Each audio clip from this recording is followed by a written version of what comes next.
You have 500 Ghana. Okay. When the money comes, stand here. I see money come. When the money, you go and give to a Nigerian pastor. You go and give to a Nigerian. You bring it here. Are you sure? No, that for me. So I was saying, Uncle, I'm not going to dangerous. You're dangerous. I know the men can't change on to I say you are handsome. So for more fast sacrifice than to a number. Watch me. You say you are packed, so you are going to a new house. Okay. I'm giving you 4 months from now. You handle cash. Amen. Listen, Tuesday, buy quality perfume. Quality one. Bring it to me. I'll work on it. You'll use it. Money.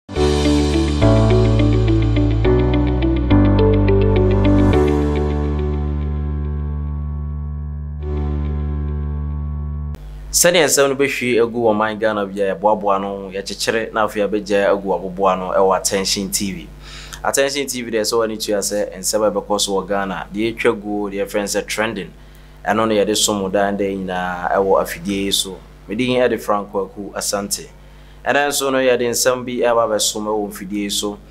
Ensem a fa ye papa anase prophet Nigel Gazy. It's a video be a channel who go on internet so I say general want to na papa.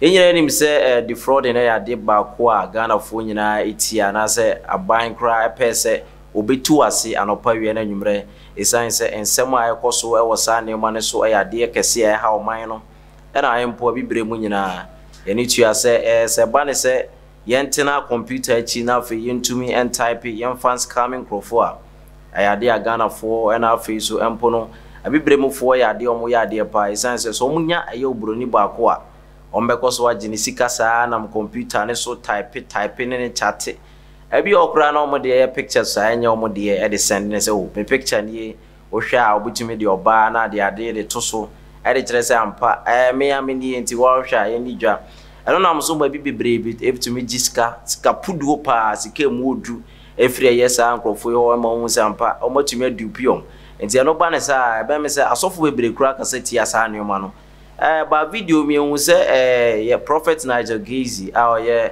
oda ye prophetic chapel ano ana prophetic chapel hu se wafre abranti we abanim se oh abranti abra oba no afi o start se woni ni di nkomo se woni tua se ba sa nkom se ne na sefo a prophet Nigel Gazy ya de o ya de pa wase Ghana fo nkom bebere bia bamu na de adwagu so eno so adwagu ya ni tua se prophet Nigel Gazy de Ghana wase nkom bebere efa ye abato ho eduma bi kwa na bi mu se ade ono ye dwuma ma ndisi fo na isan se wotai se nkom a efa ndisi fo papa eme hu se bi wa bebere wo a etumi bom otumi se nkom so efa ye celebrities bi hu ema no so etumi bom enti wo frɛ ye papa ya na se abranti na odin be gira ni mo se abranti ha wo no pese uso seed pa uso seed kese pa enti ni seed mu no bisa se seed sen papa wa hwa na o Nigeria ni nti na kasa no time to treat anti no o cambrofo na na afa wi so asan translate enti video hu se obisa se ahin no betumi enya obisa se ahin no betumi enya na se o pesika dodo obetumi ade so sa seed no esan se na ne kasa mo kire se utumi so seed a one obi chat asani pa na one ne chat no me pese o diska pudu pa eba beto account na wo se ampa sika ba beto account emu so papa sika emu ye dru sika tele pa na eba beto account me ti so seed abrante ne man na so se mi sika nyina metumi aso seed 500 cedi Nigel Gazy your prophet Nigel Gazy nyina so se ade na obeka se 500 cedi pe na obeso esan se sika ba beto your account manya adeketo a ma wo se wo ne obi chat pa na mpese otumi eye anaso otumi edisika bebre eba begu account mema na wo se scan mu du ankasa ntino so seed kese pa na wo koso di nkomo na wo koba no se abrante wo mpese obeso seed no na wo se yo papa misika kan nyina 500 Ghana cedis e wo se dabi 500 Ghana cedi enya ne hwe esan se sika eba beto account mu no ya de aso pa ntino Nigel Gazy se onso sika ye 5000 Ghana cedi ebi se 5k no na bati as 5k just a 5000 Ghana cedi I got it scan ma 50 million and is Nigel Gazy kire se want to me and so sa cedi ni dia and I just say enya dia onipa no ne chat no betumi agye sasika no free nchen da biarada enti no kire se abranti entumi enso sasid no na afi no hu se ampa adwuma woye no wotu ase no watumi ama sika na beton account mama hu se watumi adide papa eti no bisa se wonya sasika na obesan ade aba asori no mu ana and I say ai obesan discount aba ye asori mu asan de abesom asori no say okay sadia sika wo sesi anu fabra 500 cedi no wo je anu ato ase e tse de wo kwaje eye besia bi no na se wo kwa ade sika bi akosi awowa no e je so wo je anu ato ho no na je se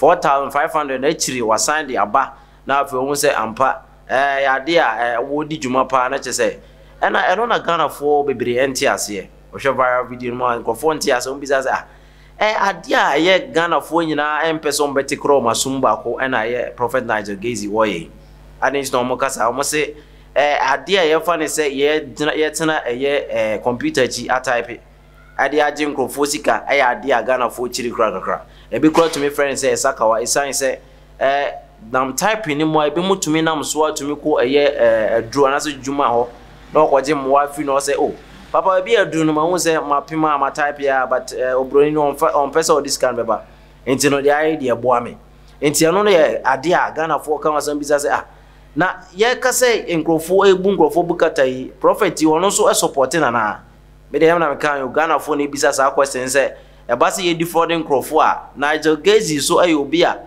what tie sa nkrofo ye ti ana papa oda ye prophet another prophetic hill chapel ya no emu bisa no say se ba ne sa ne che se wonso no eba me se wonso wo de eye bible no so ye nkrofo bukata enti na eba me se obi a all type ya na so obi a o scam o pese oboa no isan se won pese obebo nipa bi se ya ade na obe frɛ na ka se won fa sika emusu se ya na se won fa 5000 Ghana cedi emra na afi no yemfa ento ase na afi no wontumi anya bibia ebetumi ama nipa na one ne chat no obetumi anya sika pa enti yen kohwe video no mra na afi yen hwe ensem a ye papa eka ewo mu anase Prophet Nigel Gazy eka wosa ensem na se video no mu so a seed you've not sown such before and so dia for dia unu ebita and you are doing this for yourself. you are doing this for is this thing gold?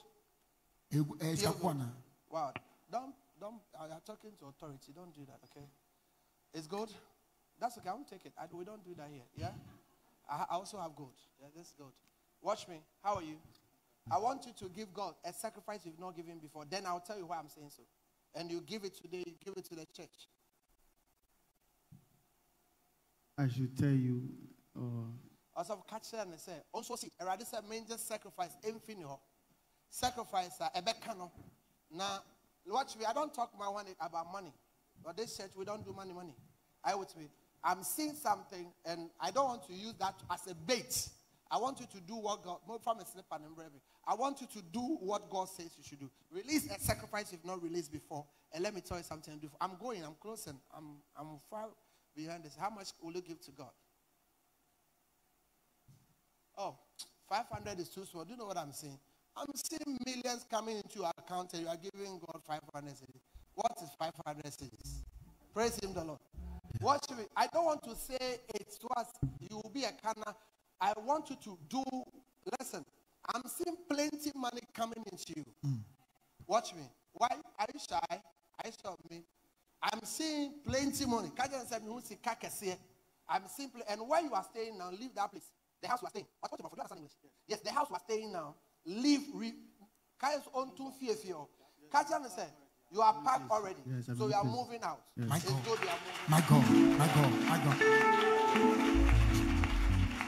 Listen, I want you to give God. Don't think about it today. Give God like 5,000. Don't think about the money.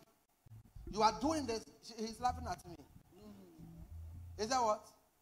So catch and say, me who says sika bebre if you broach.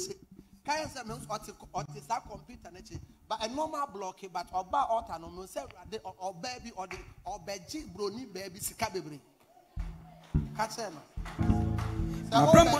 Say oh beji broni ba say also ma nyame adwan me. Praise him the Lord.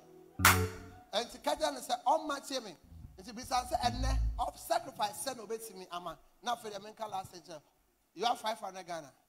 Okay. When the money comes, stand here. I see money come. When the money, you going to do to a Nigerian pastor? You go and give it to a Nigerian. You bring it here. Are you sure? Kneel down for me. So I was saying, Uncle, I know more than some they're dangerous. You're dangerous. I know the men can't change on cheek. I say you are handsome. So for more fast sacrifice than to an umbra. Watch me. You say you are packed, so you are going to a new house. Okay. I'm giving you 4 months from now. You handle cash. Amen. Listen, Tuesday, buy quality perfume. Quality one. Bring it to me. I'll work on it. You use it. Money will come. I'm done. I need to send a video no kwaya. One send your friend no ene kasa no omo negotiate sign say we be ado to mu say na business na edu no. Wo hwa ska o je no waye crowd na so wasine bo so obeje saska no. E sign say ska ne ba e na onum say ejuma ne so be da e betumi aba. Enti video hu say ampa woni na kasa tumi negotiate hu say ampa wo say ska ne betum na betum dia na che say ejuma na ono so pese o ye ma no.